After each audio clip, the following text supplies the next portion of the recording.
এজন্য রাত গভীরে এই নীরব সময়ে ইনসাফের সাথে ভাবেন কি করছেন। 30 বছর ধরে যারা সুদ খান, এই সুদখোর হারামখোর, আপনি কি করছেন? বছরের পর বছর যারা কিস্তি নেন, কিস্তিখোর হারামখোর, কি করছেন? মরতেন না? কবরে যাবেন না? তোমরা যারা এক ওয়াক্ত নামাজ পড়ো নাই বাবা, এই আব্বা, আজকের সারা দিন যারা এক ওয়াক্ত নামাজ পড়লা না, আবার রাত ভর যারা নারী ছবি উলঙ্গ দৃশ্য দেখো, তো প্রতিবার নর্তকী দেখলে, হারাম ছবি দেখলে বীর্যপাত হয়, শরীর নাফাক হয়। আর আল্লাহর নবী বলছে চোখ দিয়া হারাম ছবি দেখলেও জিনা, দিল দিয়া ভাবলেও জিনা, আর নিজের হাত লজ্জাস্থানে ব্যবহার করে নাপাক নষ্ট করলে তাও জিনা। আর আল্লাহর নবী বলছে এই জিনাকার, এই ব্যভিচারী, মালউন, অভিশপ্ত। নবীজি বলছে যে জিনা করে সে মুমিন থাকে না। লা ইয়াজনি জানি হিনা ইয়াজনি ওয়া হুয়া মুমিন।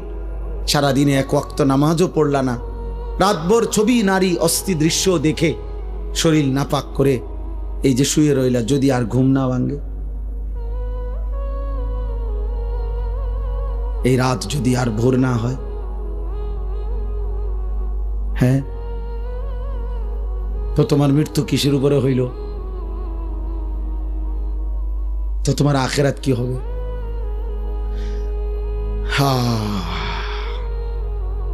আমার একজন আপনজন এরকম, উনি ভালো মানুষ ছিলেন, কিন্তু এই রাত্রিবেলা দরজা বন্ধ কইরা, লাইট বন্ধ কইরা স্বাভাবিকভাবে ঘুমাইছেন। সকালবেলা দরজা খুইলা ভাঙ্গা দেখছে উনি ঘুমের মধ্যেই মরে আছে। দুনিয়াবি পরিচিতি, সুখ্যাতি, জনপ্রিয়তা, পদ পদবি, এগুলো দুনিয়াবি ধোঁকা। এগুলো দুনিয়া যাদের দরকার, ক্ষমতা যাদের দরকার, দুনিয়ায় যারা মাতবরি করতে চায় তাদের লাগবে এগুলো। আখিরাতের জন্য এগুলার 2 পয়সারও কোনো মূল্য নেই। বরং আখিরাতে ঈমান, আমল, সেজদা, তাকওয়া, গুনাহমুক্ত জীবন, এটারই দাম, এটারই দাম। ইয়াউমা লা ইয়ানফাউ মালুন ওয়ালা বানুন।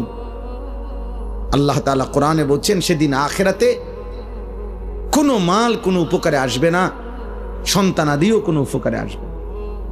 ইল্লা মান আতাল্লাহা বিকলবিন সালিম। গুনাহমুক্ত, শিরিক মুক্ত, এক পবিত্র আত্মা নিয়ে, ঈমান আমলে ভরা, আল্লাহ তাআলার মহব্বত মারেফাতে ভরা এক দিল নিয়ে যে আসবে, সেই কেবল সেদিন উপকার হবে। কোরআনুল কারীমে আল্লাহ বলছে ফাইযা নুফিখা ফিস সূর ফালা আনসাবা বাইনাহুম ইয়াওমাইদিন ওয়ালা ইয়াতাসাআলুন। আল্লাহ বলেন ইসরাফিল যখন ফু দিবে আর হাসরের মাঠ কায়েম হবে, সেদিন কোনো মানুষ কাউকে একজন আরেকজন বন্ধুত্বের, বংশের, আত্মীয়তার কোনো পরিচয় দিবে না। ওয়ালা ইয়াতাসাআলুন, কেউ কাউকে ভালো মন্দ কিছু জিজ্ঞেস করবেন। কসম খোদার বাপ, এটা কোরআনের আয়াত। কেউ কাউকে কিছু বলবেন, আপনাকে কোন বাড়ি দুনিয়াতে যে আসিলেন ভাই, আপনি কোন বাড়ির জানিয়ে আসিলেন? হ্যাঁ, কব আপনি কোন বাড়িতে আসিলেন? দেখেন না অবস্থা হাসরের মাঠের, কি ইতান কথা কইতে আসছে, কোন বাড়ি দিয়া করবি কি বেটা? তাইলে এগুলোর কোনো পাত্তাও নাই, কেউ জিজ্ঞাসাও করবেন, কেউ না। ইয়াউমা ইয়াকুমুন নাসু লিরাব্বিল আলামিন। প্রতিটা মানুষ মহান আল্লাহ পাকের সামনে দাঁড়িয়ে থাকবে। নবীজি বলছেন মাউদাউ কাদামিন, এই পাওটা রাখতে যেটুকু জায়গা, ঠিক এতটুকু জায়গায় বরাদ্দ, আর এক সুতা সামনে পিছনে ডানে বামে আগাইতে পারবেন। এভাবে যতক্ষণ পর্যন্ত, যতদিন পর্যন্ত হাসরের মাঠের বিচার কাজ চলে, ওভাবে দাঁড়াই থাকতে হবে। আর হাসরের ময়দানের একদিন, আল্লাহ কোরআনে বলছেন একদিন, বাবা, ভাই, নওজোয়ান ছেলে, মনে রাখো দোস্ত, কোরআনের আল্লাহ নিজে বলছে একদিন হলো 50 আলফা সানা, 50,000 বছর। হাসরের ময়দানের একদিনের দৈর্ঘ্য সমান 50,000 বছর। এভাবে যতদিন, যদি 10 দিন চলে, যে বিচার কাজটা চলবে মোট 10 দিন, মনে করেন আল্লাহ বলল, তাহলে এই 10 50,000-এ যাটা। এবার আমনে সিরিয়াল পরে যখন তখন, হ্যাঁ, পুরাটা সময় 50,000 না, একদিন 50,000, একদিন। ফাকাইফা তাত্তাকুনা ইন কাফারতুম ইয়াউমান ইয়াজআলুল বিলদানা শিবা। কোরআন শরীফে আল্লাহ বলছে, বান্দা তুমি এই যে নাফরমানি করছো প্রতিনিয়ত, চুরি ডাকাতি, জিনা, ব্যভিচার, মদ, জুয়া, সুদ, ঘুষ, আহা এক ওয়াক্ত নামাজ পড়ছো না বান্দা, সারাদিন চলে যায়, 5 ওয়াক্ত নামাজ, একটা সিজদাও দাও না, 365 দিনের এক বছরে কোনো দিন ফজরের নামাজ জানো না মুসলমান, কখন ওয়াক্ত হয়, কখন সূর্য ওঠে, কখন সুবহে সাদিক হয়।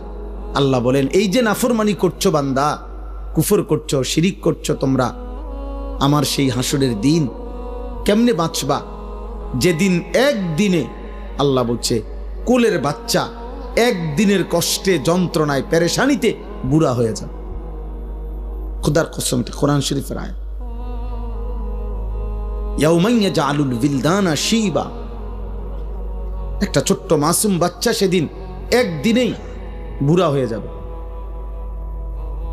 আমার কাছে কিতাব আছে, মৌত কে পুর আসরার ওয়াকিয়াত, উর্দু কিতাবে মোটা, আমি পড়ছি। সেখানে ঈসা আলাইহিস সালাম আল্লাহর হুকুমে তিনি মানুষকে কবর থেকে তুলতে পারতেন, এটা ওনার একটা মুজিজা ছিল। তো ঈসা আলাইহিস সালাম একদিন নূহ আলাইহিস সালামের একজন বংশধর ওনাকে কবর থেকে উঠাইছিলেন। উঠাইয়া দেখছেন, তো ওনাকে জিজ্ঞেস করছেন, আপনি পৃথিবীতে কতক্ষণ ছিলেন? হচ্ছে 450 বছর। তো বলছে, আপনার চুল দাড়ি সাদা হয়েছে কখন? ওই কিতাবে লিখছে, নূহ আলাইহিস সালামের বংশধর বলছে, হে নবী ঈসা, 450 বছর দুনিয়ার হায়াতে কোনোদিন আমার চুল দাড়ি সাদা হয় নাই, কিন্তু শুধু কেবল মালাকুল মউত আজরাইল যখন জান কবজ করে, ওই মুহূর্তে যে মৃত্যুর যন্ত্রণাটা হয়েছে, ওইটুকু যন্ত্রণায় ওই কয়েক মিনিটেই আমার 450 বছরের কালো চুল সাদা হয়ে গেছে। ওয়াজাআত সাকরাতুল মাউত বিল হক।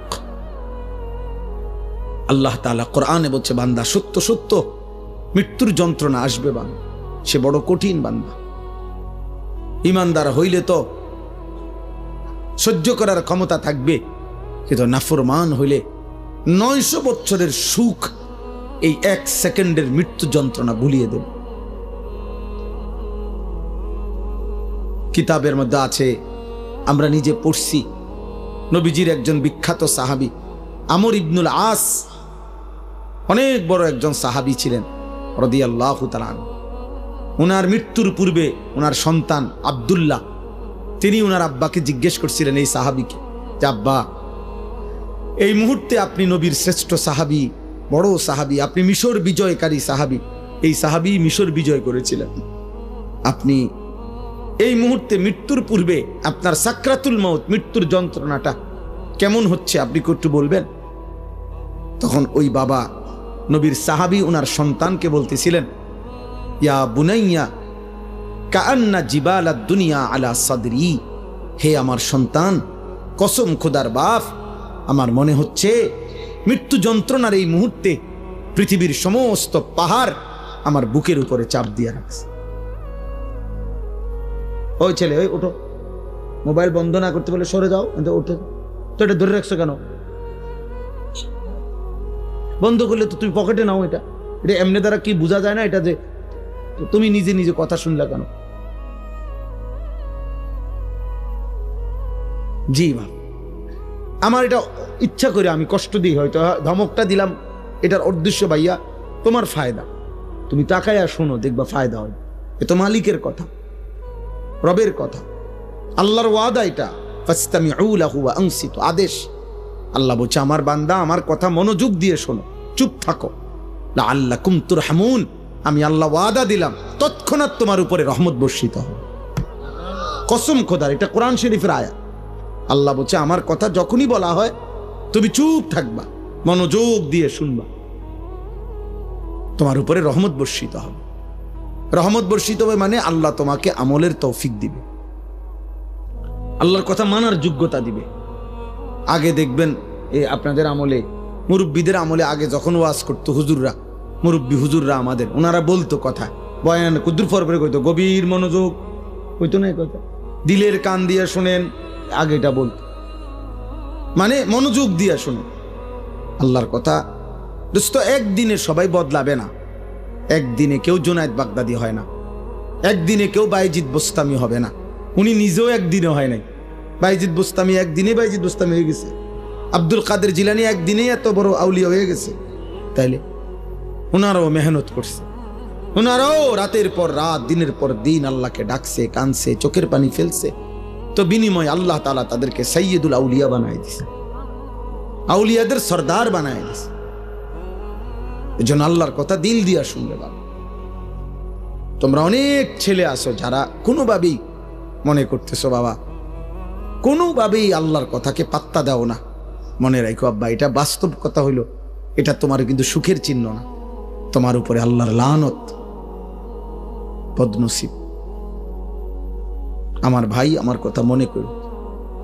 তুমি একটাবার ভেবে দেখো, আপন মা বাপ পর্যন্ত তুমি 365 দিনে, খোদার 1 বছর কোনোদিন ফজরের নামাজ পড়লা না, অথচ তোমার মা বাপ জীবিত ঘরে আছে, ওরাও তোমারে কোনোদিন ডাকলো না।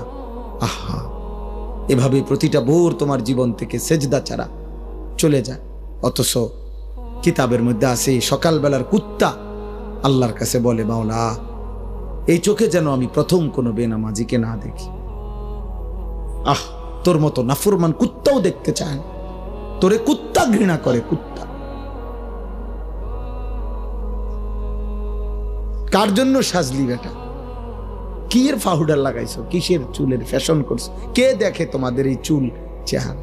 তোমার সমবয়সী কিছু অসৎ বন্ধু ছাড়া, তোমার সময় না তোমার লগে ঘুরে গাড়ে এরকম কিছু ফালতু ছেলে ছাড়া তোমার চুল চেহারার প্রশংসা কোনো ভদ্রলোক, কোনো ইমানদার জীবনে করছিল?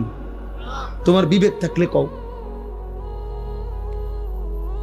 একটা ছেলে বলো পৃথিবীর কোন সভ্য মানুষ, ভদ্র মানুষ, যে বাবা তোমার এই চুল দেখে মনে হইতেছে তুমি একটা নেককার ছেলে, তোমার চেহারা দেখে মনে হইতেছে তুমি একটা ভালো বংশের ছেলে। তাইলে তোমার এই অসৎ চেহারা তো তুমি তোমার বাপকে অপমান করলা। কিরে তুই কোন ঘরের পুত্রে, তোরদের দেখতে ফুটটা ঘরের মতো লাগে। তাইলে এই কথা যদি বলে তো তুই কাকে অপমান করলি? বাপ নিজে তো অপমান হলি, তোমার বাপকেও তো অপমান, তুমি তো তোমার বংশকে অপমান করলা। কোন বিবেকবান তো তার ইজ্জত নষ্ট করে না, সম্ভ্রম নষ্ট করে না। আত্মমর্যাদা, আত্মসম্মান যারা আছে, সে প্রয়োজনে ধুকে ধুকে মরে যায়, সে প্রয়োজনে অনাহারে মরে যায়, কারো কাছে হাত পাতে না। এটা হলো গায়রত, আত্মসম্মান, আত্মসম্মান, আত্মমর্যাদা, গায়রত। এটা এক মানুষের শ্রেষ্ঠ সম্পদ, এটা আত্মসম্মান, আত্মমর্যাদা। এটা অহংকার না। অহংকার তো হলো বড়াই করা, আমার ইমান, আমি মুসলিম। কাফের বেঈমানেরটা যত সুন্দর লাগুক, ওদের কাছে সুন্দর। আল্লাহ কোরআনে বলছেন, ইন্নামাল মুশরিকুনা নাজাস, সমস্ত মুশরিক নাপাক। অতএব বেটা, মুশরিকের চুল চেহারা, মুশরিকের লেবাস পোশাক, মুশরিকের আচরণ উচ্চারণ, মুশরিকের খাদ্য খাবার স্টাইল সব নাপাক, সব নাপাক, সব নাপাক। স্টাইল দেখাস বেটা, কোথায় পড়ালেখা করছ বেটা? আহাম্মক, কোন বেঈমানের মতো চুল রাখছ বেটা? কি পড়ালেখা করলি বেটা? কি গোড়ার ঘাস পড়লি? কলেজে তো আমরাও পড়ছি বেটা।